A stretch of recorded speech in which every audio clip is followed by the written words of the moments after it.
भारत में रहने वाला का मौलिक अधिकार है श्री राम बोलने का या नहीं? अगर नहीं है तो गोली चलाना बहुत अच्छी बात। जय श्री राम बोलने के बाद घर से खींच लिए जाते थे। हम लोगों का नेतृत्व अशोक सिंघल जी कर रहे थे, तो गए और वो झंडा लगा दिया।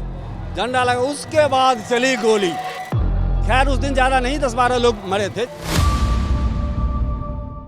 और चारों तरफ किसी का सामान, किसी का चप्पल जूता बिखर गया, तितर बितर। लाठी तो की बात तो छोड़ी, उस दिन लाठी नहीं चली, केवल गोली, केवल गोली। उसके बाद वो आंसू गैस चलाने लग गए, गोला फेंकने गए, वो लोग चोट खा गए। उसके बाद वो लाठीचार्ज हुई। लाठीचार्ज तो हम लोग फ्रंट में ही थे, बहुत तेज लाठी भांज रहे थे, हमें पैर में लगी तो टूट गया ये पैर। मोदी जी ने रुपया दिया है तो शिवपाल जी का क्या गया? क्या उन्होंने कुछ दिया है क्या? पब्लिक के पैसा से मंदिर है। मोदी जी ने सुप्रीम कोर्ट में जल्दी सुनने के लिए विनती की थी। फैसला मोदी जी का नहीं है, सुप्रीम कोर्ट का है।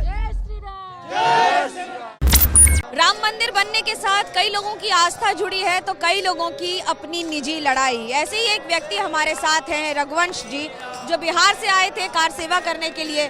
क्या हुआ था और आज क्या स्थिति है, कैसे देखते हैं? मैं 1990 में लाल कृष्ण आडवाणी ने रथ यात्रा निकाली थी। चूँकि लाल कृष्ण आडवाणी का रथ समस्तीपुर में ही गिरफ्तार हुआ था। उन्होंने आह्वान किया था कि आप लोग अयोध्या कार सेवा में आइए। तो मैं वहाँ से चला था 17 अक्टूबर को। मैं समझता था कि बहुत पहले पहुँच जाऊँगा, लेकिन 18 अक्टूबर को उनका रथ वो समस्तीपुर में गिरफ्तार कर लिए गए थे, वो नहीं आने देगा। खैर चल तो दिया हम लोग, लेकिन जब वहाँ से हम लोग आए बनारस, बनारस आने के बाद पता चला कि अयोध्या जाने के कोई सिस्टम नहीं है और सघन चेकिंग चल रही थी। तो बनारस में 2-4 दिन बाबा विश्वनाथ के दर्शन में लग गया कि चलो बाबा का दर्शन करते हैं। 27 तारीख के दिन मैं बनारस से कोई साधन ढूंढने लगा तो ऑटो मिला। ऑटो लेकर के हम लोग आए फूलपुर। मैं आया था, 4 लोग थे हम लोग। फूलपुर आने के बाद फिर वहाँ से कोई साधन नहीं, चारों तरफ बैरियर लगी हुई थी और किसी को आने का कोई संसाधन नहीं था। तो हम लोगों ने सोचा चलो पैदल निकलते हैं। बस फूलपुर से 2 दिन और आधा दिन या 2.5 दिन में पैदल चलते हुए हम लोग अयोध्या, वो गुप्तार घाट घूमते हुए आए। डायरेक्ट अयोध्या ने सड़क किनारे पकड़ लिया। उसके बाद रेणुवचन घाट है, वहाँ आए तो पुलिस वाले हमको रोकने लग गए कि भाई कहाँ से आए हो तुम लोग? तो मैं यहाँ अवधि भाषा बोला कि हमारे यही घर है, हम यहीं रहे थे, हमारा अयोध्या घर, अयोध्या जाकर का कोई प्रमाण पत्र। तो उस समय आधार कार्ड आदि नहीं थे, इसलिए कोई ज़्यादा दबाव नहीं बनाया। तो पूछे तुम्हारा घर कहाँ है? तो मैं, चूँकि मेरे एक मित्र थे जो पाली मंदिर में रहते, तो मैं उन्हीं का नाम बता दिया, वही घर का पता बता, झूठ बोला मैं से। खैर अयोध्या में चला आया। किसी तरह परिक्रमा रास्ता है पहले पुराना, उस रास्ते से मैं चला गया छोटी छाउनी। वहाँ से 242 आदमियों की लिस्ट बनाई गई जिसके द्वारा आप लोग कार सेवा में जाएंगे। और काफ़ी नेता सब गिरफ्तार हो गए थे, इसलिए ज़्यादा लोगों का आने का संभावना था ही नहीं। तो कुछ छोटी छावनी से, कुछ बड़ी छावनी से, कुछ बड़ी जगह से, इस तरह से बनाए गए। तो हम लोग करीब 9 बजे वहाँ से चाय वगैरह पी करके चले। तपसी छावनी से वो वहाँ से निकल गए, तपसी छावनी निकल गए। दिगंबर अखाड़ा के पास जब आए तो अशोक सिंघल हम लोगों का नेतृत्व कर रहे थे। आगे अशोक सिंघल जी चल रहे थे, नेतृत्व कर रहे थे। दिगंबर अखाड़ा में रामचंद्र परमदास जी जीवित थे उस समय। उन्होंने कहा कि देखिए हम लोग को कार सेवा में ज़्यादा कुछ नहीं करना है, केवल चलना है और वहाँ जाकर के अपना ध्वज को लगाना है। ठीक है, तो सभी को जय श्री राम का झंडा दे दिया गया था। दिगंबर अखाड़ा से बैरी कटिंग लगी हुई थी। दिगंबर अखाड़ा से जब मैं थोड़ी आगे बढ़ा तो पुलिस वालों ने रोका। हम लोगों ने थोड़ी बदतमीजी की और उठा के बैरियर तोड़ के फेंक दिया। उसके बाद वो आंसू गैस चलाने लग गए, गोला फेंकने गए। तो हमारे कुछ साथी थे, वो गोला को ऊपर से लोग के ऊपर ही फेंकने लगे, उसी के ऊपर। तो लोग चोट खा गए। उसके बाद वो लाठीचार्ज हुई। लाठीचार्ज तो हम लोग फ्रंट में ही थे, तो हमारे एक साथी थे, उनको तो कंधा पे लगा लाठी, बहुत तेज लाठी भांज रहे थे, हमें पैर में लगी, टूट गया ये पैर, मैं गिर गया। वहीं बगल में एक मूर्ति, इस साइड में मूर्ति का दुकान है, वो मुझे उठा करके अंदर ले गए और कहा जो भी जय श्री राम बोला वो मार खाए। वो तकरीबन बहुत लाठी। खाली जय श्री राम बोलने से? जी हाँ, जो जय श्री राम बोलने के बाद घर से खींच लिए जाते थे और बोलने रोड पर की तो बात छोड़ दीजिए। फिर हम उसके बाद ये जो कोठारी बंधु थे वो थे नए घाट के रास्ते से, वो लोग आए थे, किसी तरह चले गए वहाँ मस्जिद तक। उसमें उनका नेतृत्व माँ भारती कर रही थी। हम लोगों का नेतृत्व अशोक सिंघल जी कर रहे थे, तो गए और वो झंडा लगा दिया। झंडा लगा, उसके बाद चली गोली। खैर उस दिन ज़्यादा नहीं, 10-12 लोग मरे थे, ज़्यादा लोग नहीं मरे थे, पता तो चली या गोली चली।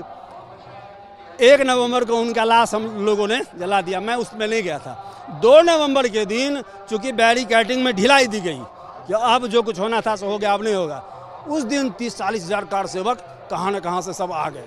उसके बाद हुजूम बनी कि चलो फिर चलेंगे कार सेवक, लेकिन आज मस्जिद तक नहीं जाना है, हम लोगों को हनुमानगढ़ी तक चलना है और जय श्री राम के नारे लगाते हुए, और लाठी जिनको खानी होगी सब खाएंगे।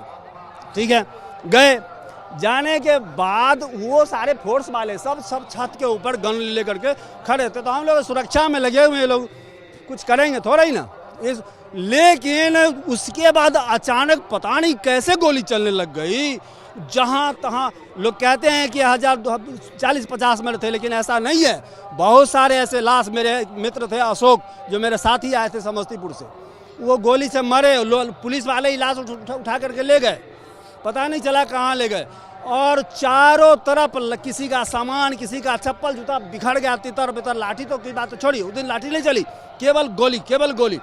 खैर 1 नवंबर के 2 नवंबर को तो गमगीन हो गया, किसी ने पूरा मंदिर में कहीं पूजा नहीं किया गया, कहीं भंडारा नहीं हुआ, किसी ने भोजन नहीं किया, सब बेहोश पड़े थे कि ये क्या हो गया, अब क्या हो गया। खैर 3 नवंबर को दिन प्रशासन से मांग कहा गया कि भाई जो लाश है कम से कम इसे जलाने तो दीजिए। तो अधिकारी के पत्नी सब थे ना, वो जाकर के यहाँ के जो अधिकारी थे उनसे लड़ गए कि आखिर मुलायम सिंह के आदेश पर आप ऐसा कर रहे हैं कि आप लाश भी नहीं जलाने दे रहे हैं, तो कहा सरकार का आदेश हम ऐसा नहीं कर सकते। तो कार सेवक अशोक सिंघल जी को भी माथे में चोट लगा था, वो उनका भी सर फट गया था, तो वो सब मिल करके और डीएम के यहाँ चले कि चलो उसका घेराव करेंगे, लाश तो कम से कम जलाने दे। उस समय 40-50 लाश प्रशासन के द्वारा उपलब्ध हो पाया। हम लोग लेकर के गए, करीब 2000 आदमी थे लाश जलाने में गए, लेकिन लाश जला करके लोग इंतजार कर लेंगे, फिर डर था कि कहीं लाश जलाते वक्त में भी नहीं कुछ कांड हो जाए, इसलिए आधी जली लाश कोई अपने चद्दर में, कोई किसी चीज़ में लपेट करके आधी जली लाश को ही हम लोगों ने नदी में बहा दिया।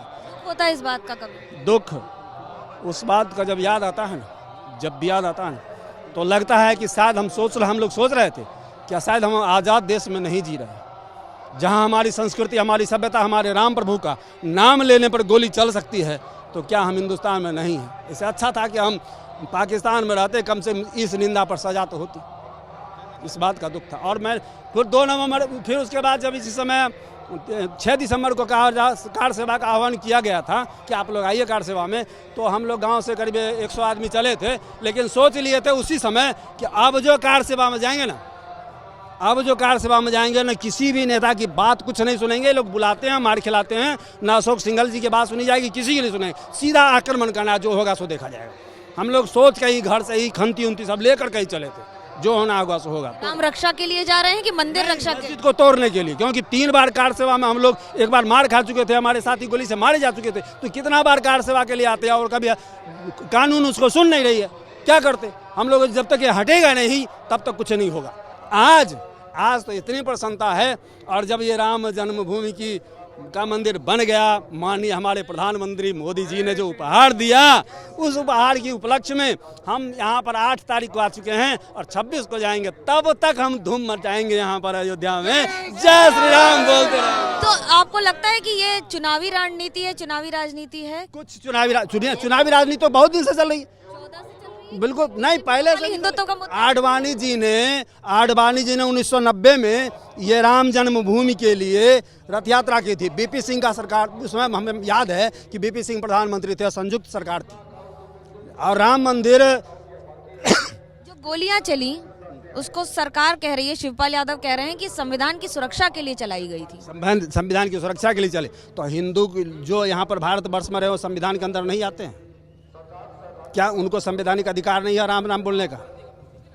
मैं ये पूछना चाहता हूँ श्रीपाल जी से, श्री मुलायम सिंह जी से, अखिलेश जी से, क्योंकि मैं यहाँ का नागरिक नहीं हूँ, मैं उनसे पूछना चाहता हूँ कि भारत में रहने वाला का मौलिक अधिकार है श्री राम बोलने का या नहीं? अगर नहीं है तो गोली चलाना बहुत अच्छी बात है, लेकिन 2 नवंबर के दिन कौन से कार सेवक गए थे वहाँ मस्जिद पर जब गोली चली थी?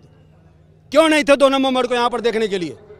30 अक्टूबर की गलती हम लोग अगर स्वीकार करते हैं कि हम लोगों ने बैरियर तोड़ी थी, परंतु 2 नवंबर को किसने पैडी कटिंग तोड़ी थी? किसने, कहां पे? एक भी सरकार इसका फायदा उठाने की कोशिश कर रही है। इसमें फायदा नहीं कर सकती। अगर फायदा कहते हैं तो अटल जी भी नहीं शपथ खाई थी कि मंदिर बनाएंगे। 2014 में मोदी की सरकार बनने के बाद भी जब मंदिर नहीं बना तो हम लोग मोदी के खिलाफ भी थे कि क्या है, जब यूपी की सरकार बीजेपी की है और केंद्र की सरकार बीजेपी है तो मोदी क्या रहे हैं। इसलिए 2019 में हम लोग वोट देने के पक्ष में नहीं थे कि ये कुछ भी नहीं करेंगे, इनकी राजनीति है। लेकिन आज जब मंदिर को हम देख रहे हैं तो केवल ये मंदिर ही नहीं है, ये अयोध्या की कोई ऐसी गलियां नहीं थी जहां पर अंधेरा छाया न हो। कब कौन कहां से आता, कौन छीन के क्या ले जाता, क्योंकि मैं तो 1990 से देख रहा हूं ना, कौन छीन के क्या ले जाता। सो कोई रोड नहीं, कोई सड़क नहीं, कोई व्यवस्था नहीं। आज कोई ऐसी गली नहीं है जिसकी व्यवस्था नहीं। आज एयरपोर्ट देख लीजिए आप, रेलवे स्टेशन देख लीजिए, एयरपोर्ट जैसा लग रहा है। विकास कैसे नहीं हुआ? क्षेत्र की सुंदरता और उसकी जो व्यवस्था है वो क्या विकास नहीं है? वो क्या अच्छाई नहीं है? केवल मंदिर। और दूसरी बात की मंदिर मोदी जी ने रुपया दिया है, हम लोगों ने चंदा दिया है। उससे तो शिवपाल जी का क्या गया? क्या उन्होंने कुछ दिया है क्या? पब्लिक के पैसा से मंदिर है। मोदी जी ने सुप्रीम कोर्ट में जल्दी सुनने के लिए विनती की थी। फैसला मोदी जी का नहीं है, सुप्रीम कोर्ट का है। बड़ी अद्भुत बात और उसके साथ दिल की बातें। कैमरा पर्सन सूरज पांडे के साथ मनोज्ञा लोईवाल, अयोध्या।